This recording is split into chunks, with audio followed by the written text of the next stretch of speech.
Let's cut the lights out completely so we sit in the dark. Yeah, allow yourself to just be here.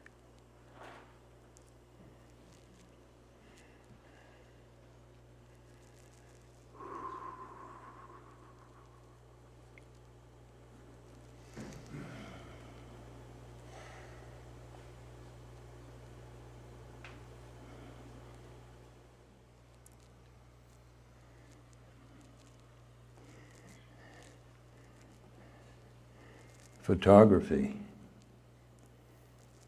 Split the word. Photo is light. Graph is your hand. The digits, touching. Touching is far finer than seeing. Especially now as we go into a new age where we're not seeing. It's too fast. It takes time to see. I brought a lot of natural things that I picked up on the beach. Touch them. Look at them.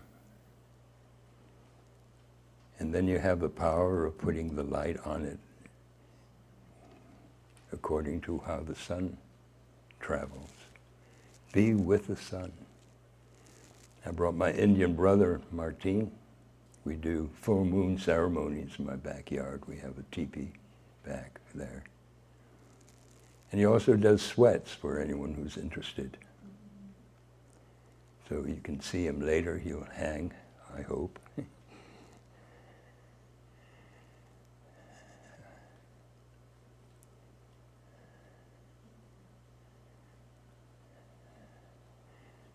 Darkness is the beginnings of all things inside your mind.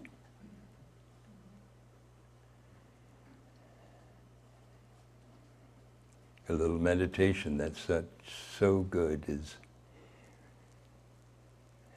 when breathing in, just let the breath come in. And then as you breathe out, just say thank you.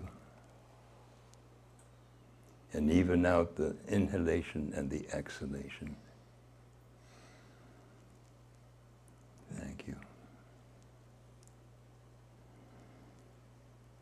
Thank you.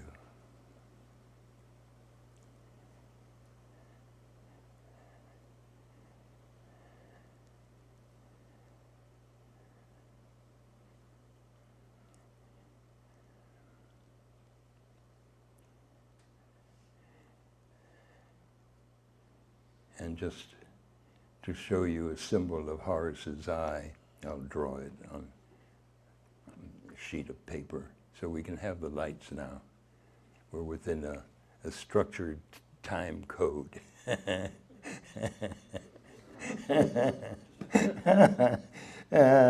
You get to talking about space and time so easily, Giles. Because sometimes you see better when your eyes are closed, and then open them gently at what you're looking at. And it helps, because without feeling, you're dead.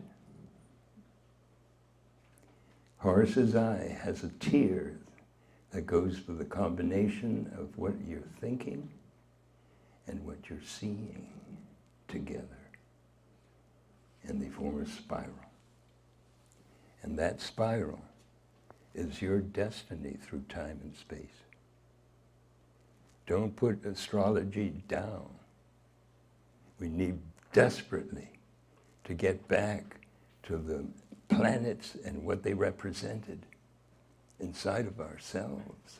If we could do that, we'll be human like the Greeks were. For over 500 years, they had a civilization that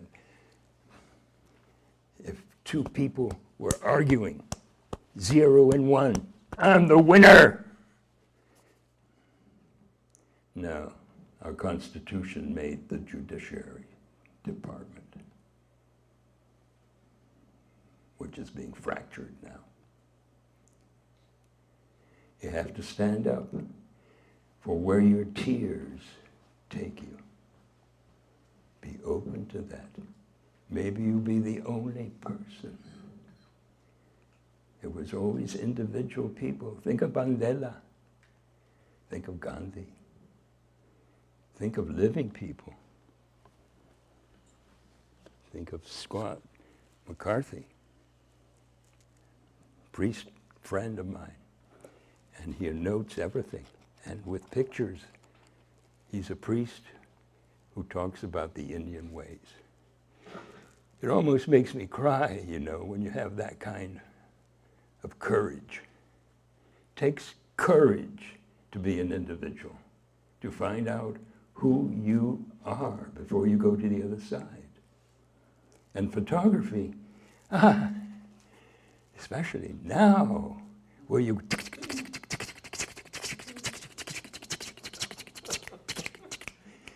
more,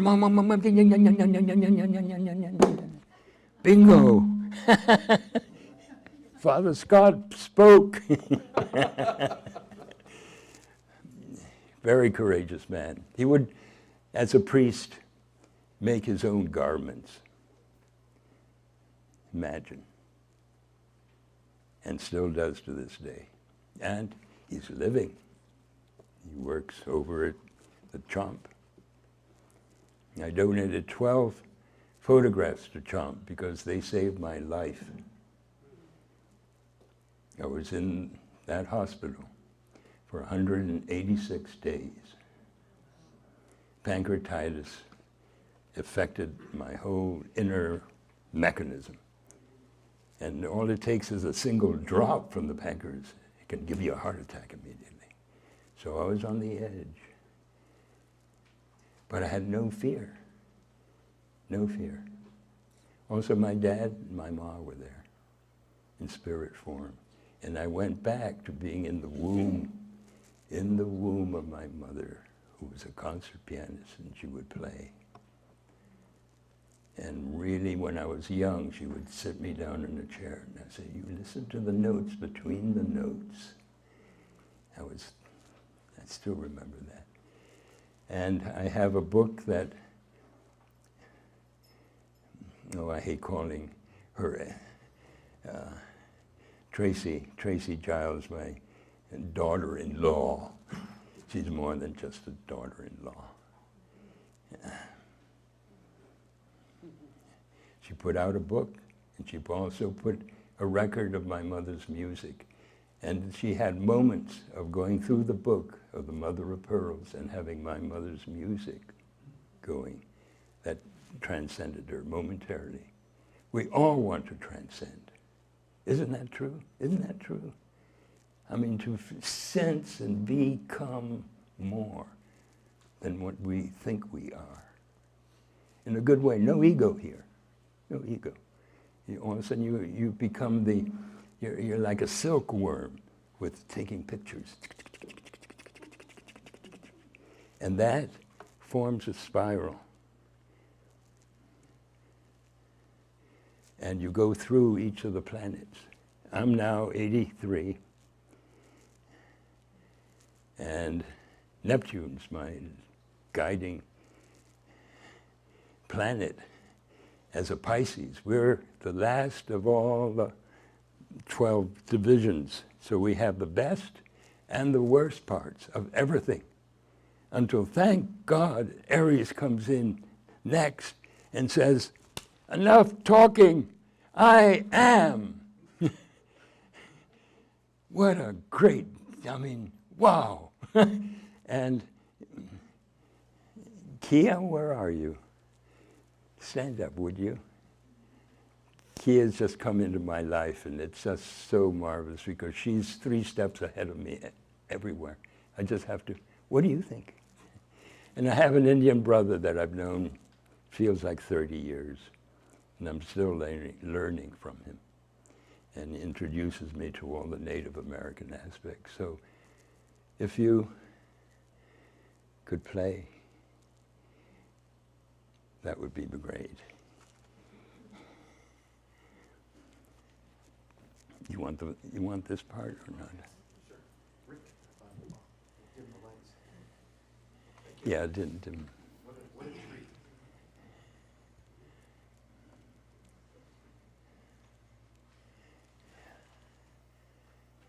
Just a little. One light up. One light. I can't see.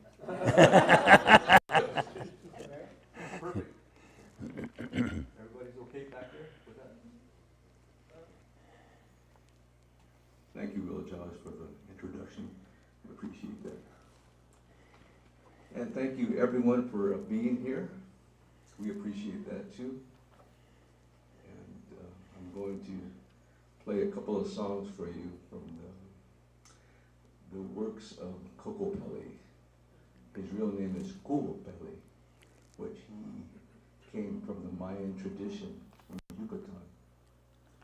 And that's where he came from.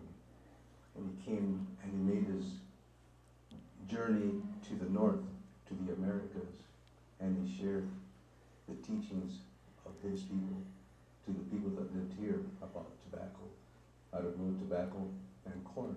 He brought corn here too, and he also brought music. And for some people, they would call him the hunchback. They call him the hunchback because he would carry his medicine in back. And back of his back, that's why he was a hunchback. He carried all the medicine, he carried all the corn, all the tobacco, and all the herb plants that he worked with. So now you know a little bit about Coco Pelli. It's not Coco Pelli, it's Coco Pelli.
Thank you, Martine.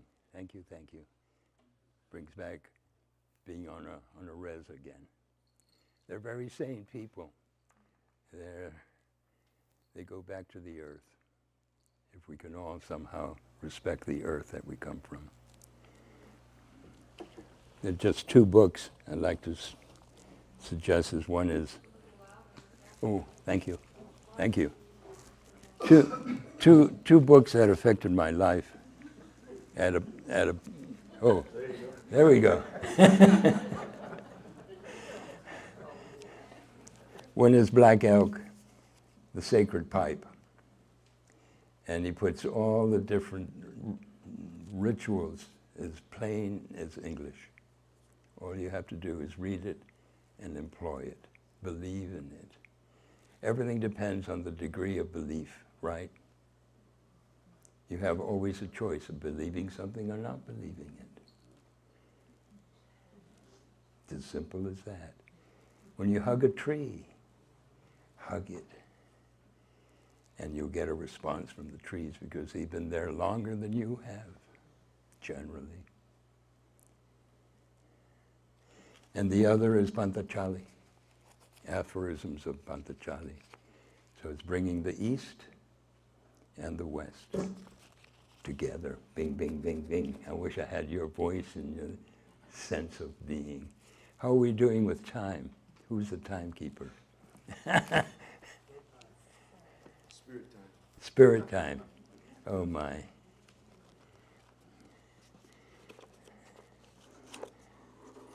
I'd like to read something that Cartier-Bresson wrote, which sums up everything. Who doesn't know about Cartier-Bresson, the photographer with a little camera that went all over the world photographing people as they were and are? Cartier-Bresson. Any hands? This is new. This is center of photography. Anyway, let me read this.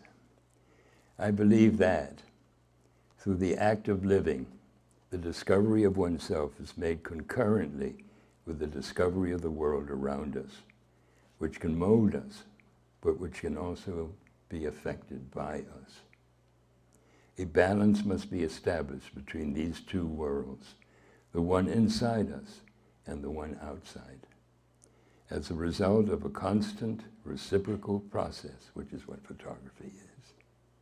Both these worlds come to form a single one, and it is this world that we must communicate. Beautiful. There it says it all.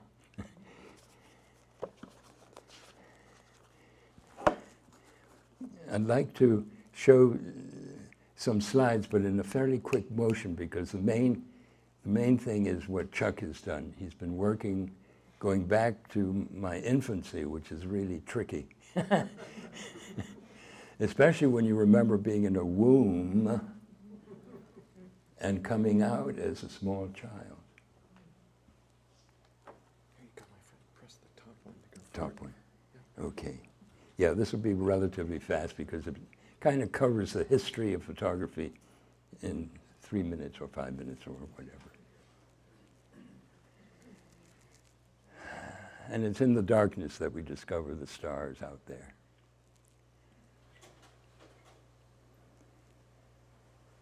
And there was also manifested in the acupuncture in your body.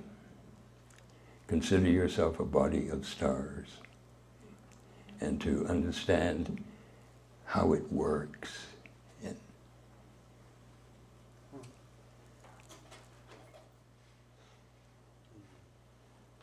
And how we project our imagination on little points of light.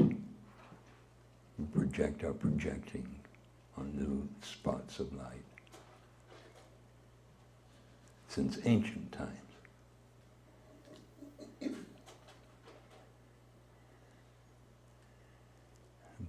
Planetary bodies.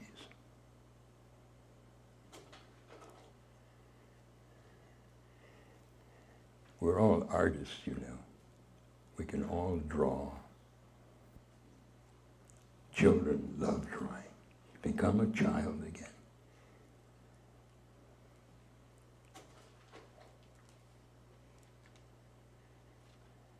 And don't be afraid to adorn your body too, if it's your liking to. Identify yourself with yourself, whoever you are. I mean, maybe not to this extreme, but who knows?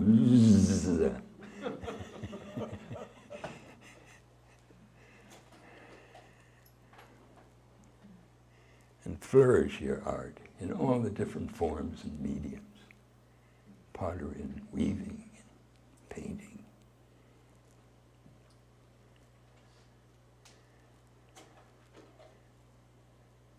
An extension of the hand onto walls.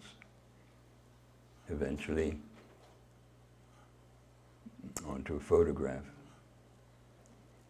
We are in Plato's cave.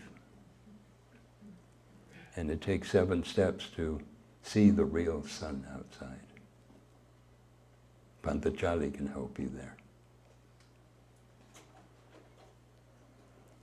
And basically what I'm doing is being kind of a storyteller. But notice the faces around him. They're all really into what he's talking about. You know? When you have animism, share it, show it, be it. The Dulang, the magician of... Is that in focus, or should I? No, it's not. Oh, There you go. oh, great, great. Thank you. Thank you. Yeah, you need things in focus, even with a camera. Or maybe not. And out of the shadows, you form different puppets so that you can create a whole drama.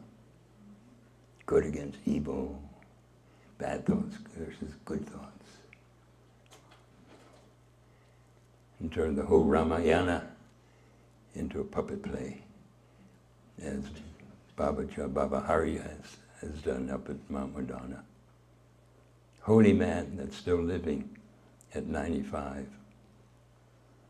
And he's creating an absolute heaven with 327 acres, building terraces, 7 terraces in the top. Guess what's at the top? A children's school. Visit it. It's a holy, holy, sacred place. And he's still living. I lived with him for 1.5 years. We shared the same bathroom. He totally altered my life.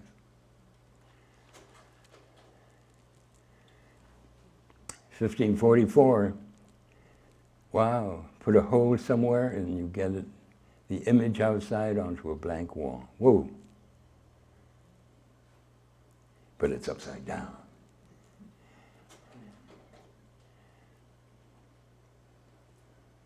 From the puppet show with the lamp, the Dulang, the creator of the images, like the sun shining on you, creating a shadow of your image.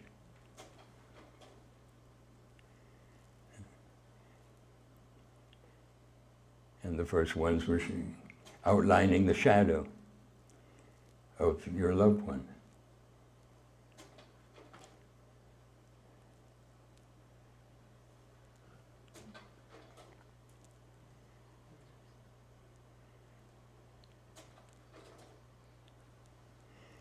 And this one, portable. You have 4 people to pick it up, and you stay in the center part. So you're in a dark room to be able to see the light. Isn't it an interesting paradox? You have to go into the dark to see the light. We don't have that in this new age now. We just don't. It's all out. It's all, I mean, you have to shade yourself from the sun. You can't see your monitor. But that's about it. You don't experience the inner quarters of your own brain. And it means that the communication of what you're saying is very limited. But I hand it to the 100 witheralls that are trying to push that spectrum of energy and magnetism that's in the flow of the New Age. If we're wanting to go to the 7 planets that have been discovered that has its own sun, and it's symbolic too for me that there's 7, and there's 3 that contain water. But it might take 4 or 5 light years to get there. But hey, we're into the space age now. Unless we explode everything before. Chrétien, shadows. And the beginning of chemistry there in the back.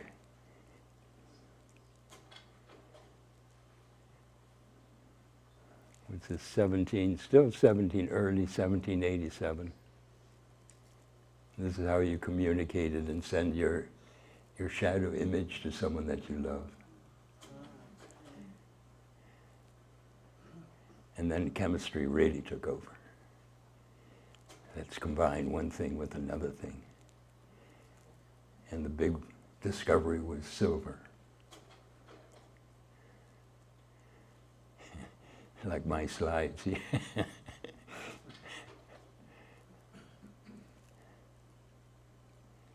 An accurate way of drawing if you're into it.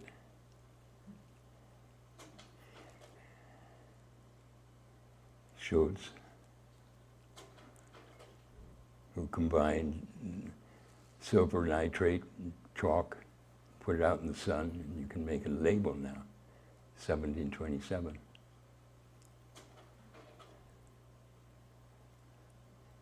It's interesting that they felt that the shadow part was like the other side, the devil.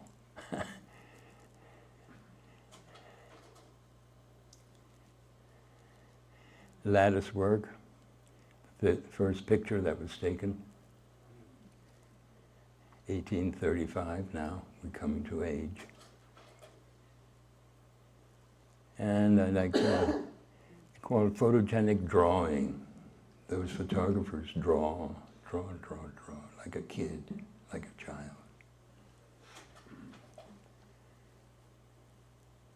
And the thing laid out on the silver nitrate, a little part of lace. And Daguerre was, he was the Ansel Adams of the early age. He had huge dioramas, a place like this, and skylights that he would let in the sun, very, very controlled.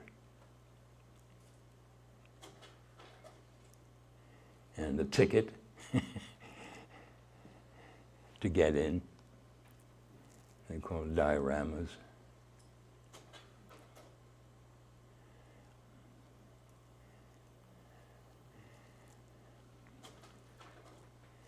This is what I was thinking. This is Horace's eye. It's not exactly the one that I traced when I was 4 in Africa. On my dad's shoulders, I had two absolutely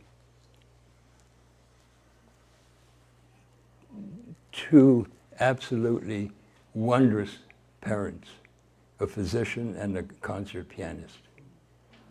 And my dad would get down on his hands and knees if I got interested in a bug, and he would then say, "How many legs does it have?" And my mother would sit me down and have me listen to the tunes between the notes. But Horace's eye says it all, says it all. The eyebrow is your mind. The eye is your perception. The tear is the connecting one that builds your destiny, that goes like a silkworm of your destiny. I mean, my first photographs were, when I was 15, 14. And I've been doing it ever since, and I will continue to do it. So each part, there's many, many, many segments to it. Like in nature, when a planet goes retrograde, like especially the first one, which is Mercury, communication, that has a retrograde 3 times a year. And we call it retrograde. Guess what? We're the ones that go too fast, ahead of ourselves, so we get blown out. Slow down. Slow the communication of that. And it's the closest one to the sun. And speeds like crazy. And then you have different ones all the way out to Neptune, my planet. And then Pluto, way beyond that. Pluto is the one the philosopher says, well, what did you do in your lifetime? Show me the silken trail of what you left behind. It's all there. It's all there back. Egypt knew that.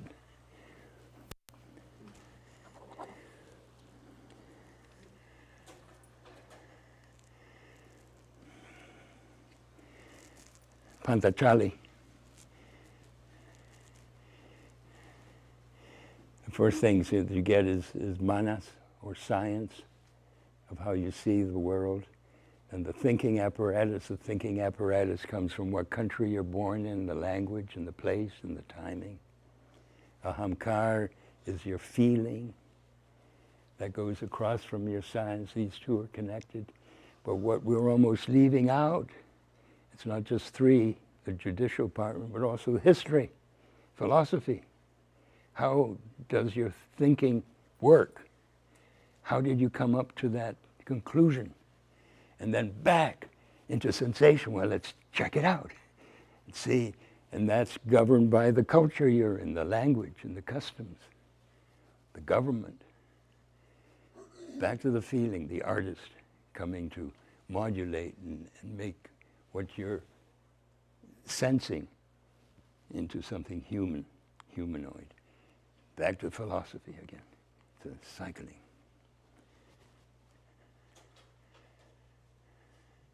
Yeah, there's a silkworm. You can see the different, and by the way, we often don't see the relationship within one thing that we do and another thing until much later. By going back to being a child again, it's really clear to me. And it takes a long time to recoup, too. Our brain is like a labyrinth. Believe it, William? We're going to stay with you, my friend. Almost there. No. Here, speak with this. Oh, Look at that. Okay. Yeah, I get animated. Well, here are the people. Let's see, what was the slide before that? Well, each of these, Freud, Reich, Adler, Carl Jung. Carl Jung is still limitless. And other parts of your consciousness get expanded by each of those people. What we need is this kind of grouping. I mean, Sigmund Freud, where is one? One is an Otto Rank, Ludwig Benson, Max Ernst, and the last one, 12, where's 12? Oh, right there, is Carl Jung. Synchronicity.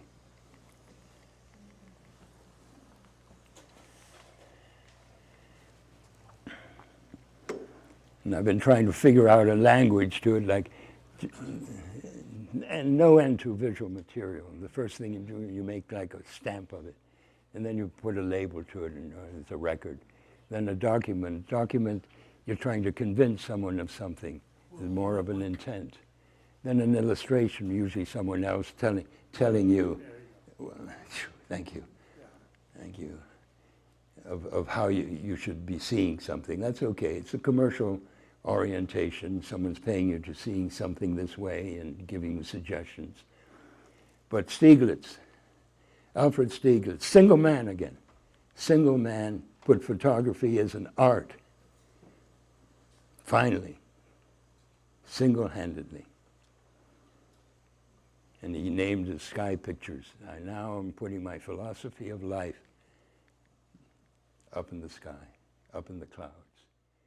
And occasionally, When you get into that state, there's an illumination that happens. All of a sudden, the object of your attention becomes you and beyond you, and you're not sure who's taking the picture anymore. And instances like that are blessings. And then sheer light. Then you go back, simple things are the best.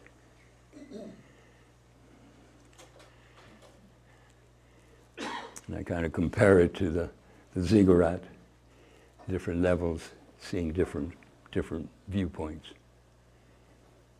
Not easy going through one to the other, because you start off being a child again.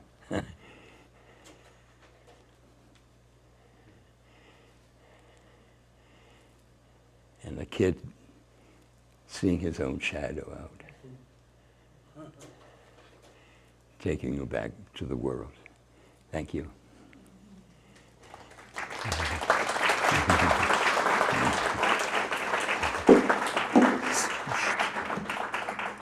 Okay, we're going to have the lights. Professor William, this might be a great time to see a film about you. Oh, just a God. 5 or 10 minute clip. Does that sound good to you? Absolutely.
First became aware of William Giles' work around the late 1980s when I saw Transformations for the first time. And it's a 2-projector slide dissolve piece where he morphs images together using a slide dissolve unit. It was actually a commercial application that had been used for a long time, and Will had taken this and made it his own and made it into an art medium. And he had been working in large format, which I was interested in, and yet now here he was going to this multimedia application using large format imagery. So here I am watching these long dissolves. It's the first time someone is doing dissolves much longer than most people could sit there for. Some of his were up to 30 seconds in length, just trying to bring one image slowly up inside the other image, and then finally fading out the image that's going out. And it's hard to describe, but it has a very meditative quality. It fits in with a large format. He has the sound aspect going on. Music was very important to a lot of large format photographers, very important to Will, and he had picked all these songs for his different sections of his, basically a film made with stills. Transformation is William Giles' ceremony that he does in front of an audience. William's just sort of like the Wizard of Oz up there. He's kind of dancing around quietly and a little bit off to the side, and this big show is going on, but it's just a hush over the audience. Everybody is pin drop quiet, except for the music. He was actually using his hands in front of the lens. He had a very unique way of sort of shaping the light as it's being projected right in front of the projector. It just had this strong gut feeling of, there's really something here. There's something here for all of us. And in fact, that's the main thing about William Giles, is his work really speaks to the universality, and that's in all of us. And it just comes out on the screen. Transformations as a medium doesn't fit the usual. It's not really a slideshow. It's beyond a slideshow. It's not a film. It's at this edge. It's a very powerful, dark medium that exists somewhere between still photography and cinema. I saw a new connection, a more modern connection. Here's William, who'd come from New York, and Minor White, and Edward Weston, and Paul Caponegro is a common friend of ours. He was doing something the other old guys weren't doing. And it has a lot to do with this other dimension of time, non-time, sacred time. The message of William's transformation to me is mystery. It's that mysterium tremendum. A word I like is noumena, which means a spiritual power emanating from a person, a place, or a thing. And that's the muse that William tries to follow. That's his quest. After viewing all this, it's like coming out of the movie theater and you're thinking about it for days. But this kind of experience is, you're not thinking about a plot line. You're not thinking about a storyline or what the next picture will be. You're in a deeper place. You've gone somewhere and you don't really know where that is. And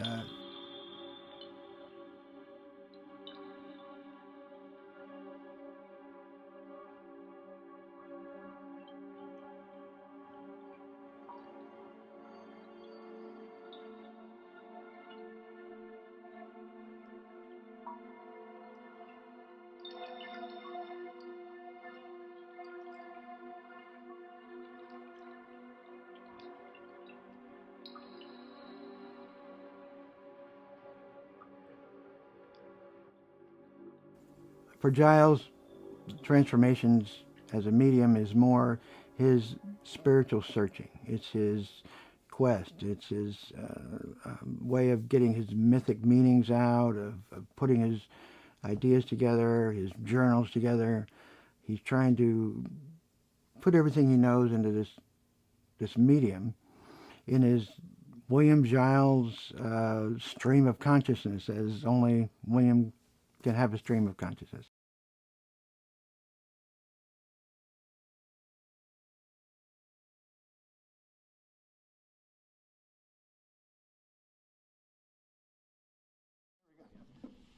I just want to say one quick thing. I was going to do that earlier, but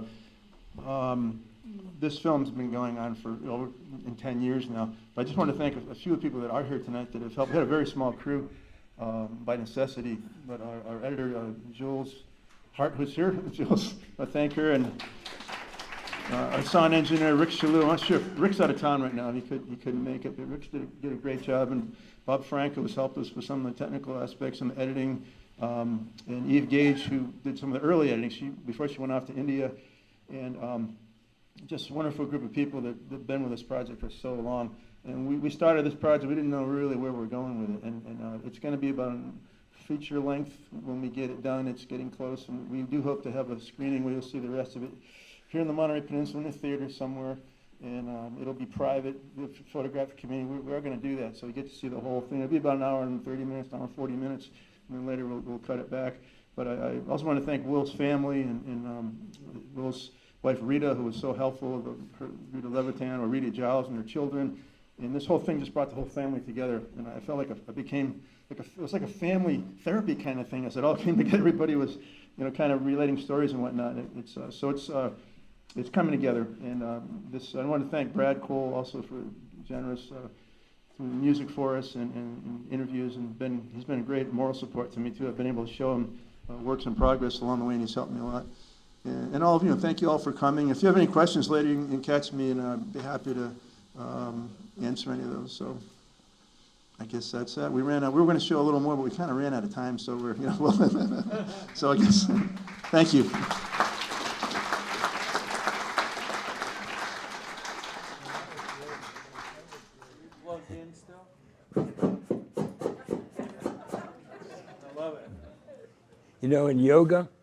In yoga, your breath is your finest form of touch. You have tremendous power in, you can change things with your breath. You can draw with your breath.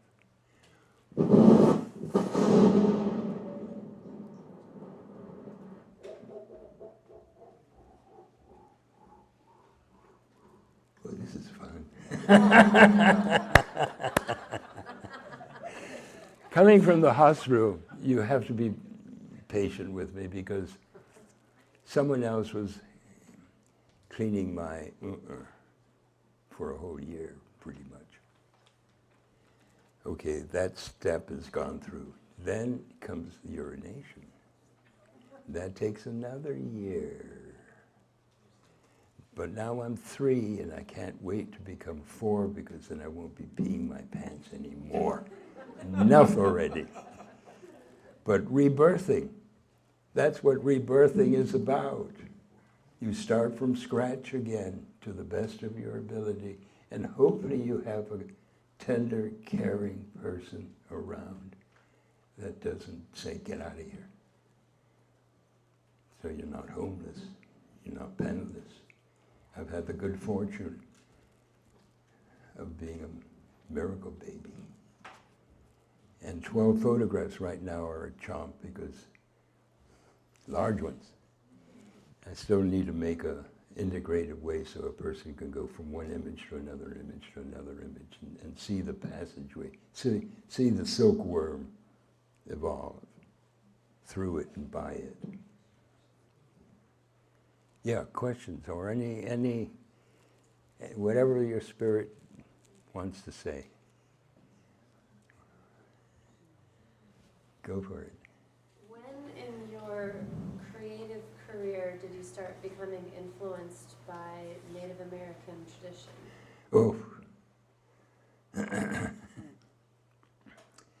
My first tribal experiences were in Africa. See, I was born in Boston at the Massachusetts hospital and taken to London because my dad was teaching registered nurses, RNs, to be the midwives. He did not feel it right, being a man, bringing a baby in, that was woman's territory, and had deep, deep respect for that. But he got in trouble with the AMA, so he had to leave the country. And I was just 1 year old, and he had a picture of me. He ran out to get a picture of it. He was very close to Stieglitz at the time. So he very much influenced my photography. In London, he met Schweitzer and fell in love with him, as my mother did, especially Schweitzer's ability of playing the organ. He would take a whole week to clean the pipes. That impressed her very much. And his music was heaven-bound.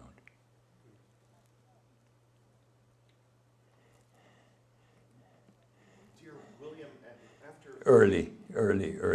But I felt more at home, dig this, I felt more at home playing with the blacks than I did with the whites. They had more fun. They really did. My mother was puritanical and very New England-ish, very proper. She good friends with Eleanor Roosevelt.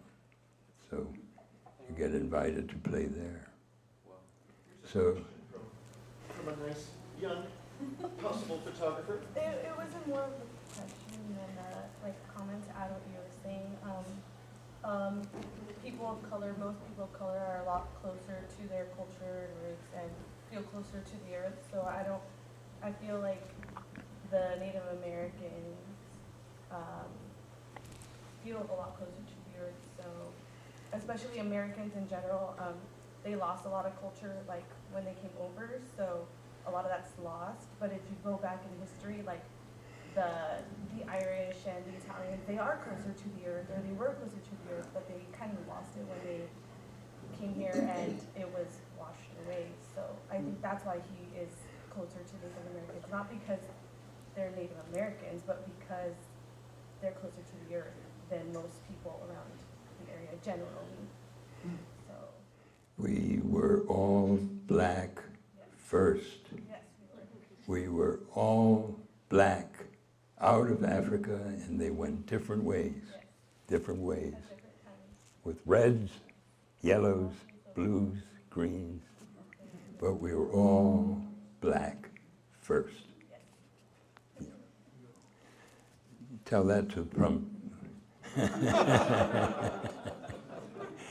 Is there some last advice you would give us, Will, to the aspiring photographers in the crowd? What few bits of advice could you give us after 83 years of life and decades of being a creative photographer? Dare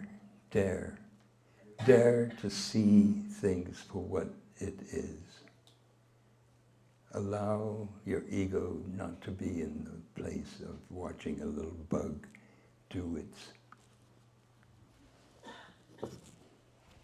And I'll pass this around. There were little worms did that. I mean, it's ancient. All of the little things there you can pick up. It's all there, but seeing and looking are very different. I'm a little afraid that the electronic age is pushing, going faster and faster, faster, faster, faster, faster. So we're like Mercury, faster, faster. Oh, I don't have time. Oh, I'm sorry, I go into pantomime. Less touching. Touching. Less touching we're doing, maybe. Much less touching. We're afraid of touching, fearful of it. And look at the kind of country we're creating. My God. Stand up, because we're not going in the right direction, folks. We really are not. We have a madman in the White House. I wouldn't call him mad. Well, he's a child. He's a child. Imagine when you're 8 years old being given $8 million.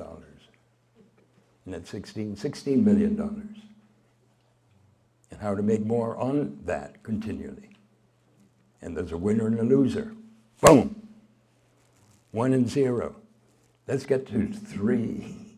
1, 2. Okay, that's cool. But think of 7 steps to the progression of your realignment with the greater spirit that's inside of you. Because if we can do that, You're finally liberated. Let's end on being liberated.